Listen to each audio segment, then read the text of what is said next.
Старт процесса по делу Ильназа Галевиева по понятным причинам вызвал большой интерес масс-медиа. Однако само слушание судья решил проводить без видео и фотосъемки лишь несколько минут до начала заседания. Подсудимый сторонился внимания прессы. На вопросы журналистов отвечал резко.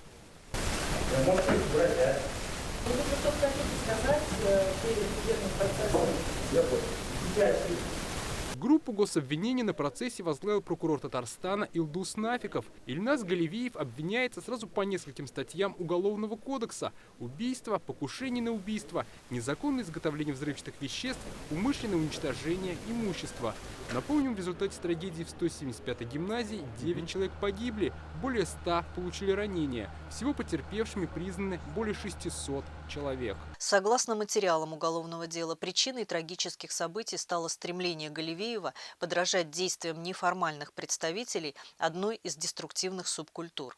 В соответствии с заключением комплексной психолого-психиатрической экспертизы, Галевиев признан вменяемым и подлежащим уголовной ответственности. Вину в содеянном он признал в полном объеме. Сегодня в зал суда пришли более 30 человек.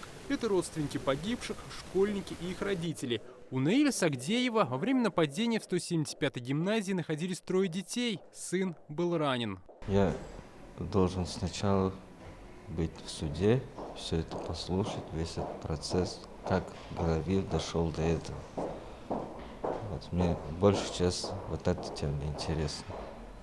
А заключение — это будет уже решение судьи. Гособвинение сегодня вышло с ходатайством продлить Галевиеву меру пресечения — содержание под стражей на 6 месяцев. Во время оглашения решения судьи неожиданно была объявлена пожарная тревога. Внимание! Пожарная тревога! В зоне, где вы находитесь, обнаружено задымление. Всех, кто находился в Верховном суде, попросили покинуть здание. Территорию перед входом оцепили. Посетители, сотрудники остались ждать на тротуарах по соседству. Были вызваны кинологи, они обследовали здание. Спустя примерно полчаса было сказано: сообщение о пожаре не подтвердилось, и заседание продолжили. Судья, огласив решение, поддержал ходатайство обвинения. На сегодняшнем судебном заседании была продлена мера пресечения на 6 месяцев до 18 апреля 2023 года. После представления сторон процесс и вовсе перенесли. Галевиева вызвался защищать адвокат из Вологодской области, который сегодня не смог присутствовать.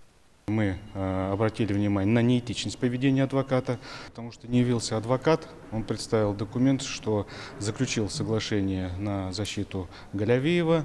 К сожалению, как Галевиев отказался от этого адвоката, но процесс сегодня начать мы не смогли, потому что отказ от защитника в данном случае заявляется в присутствии того лица, который заявился его защищать. У Галевиева есть и назначенный адвокат. От комментариев он сегодня воздержался. Продолжение процесса назначили на 15 ноября. Подсудимому грозит пожизненное лишение свободы.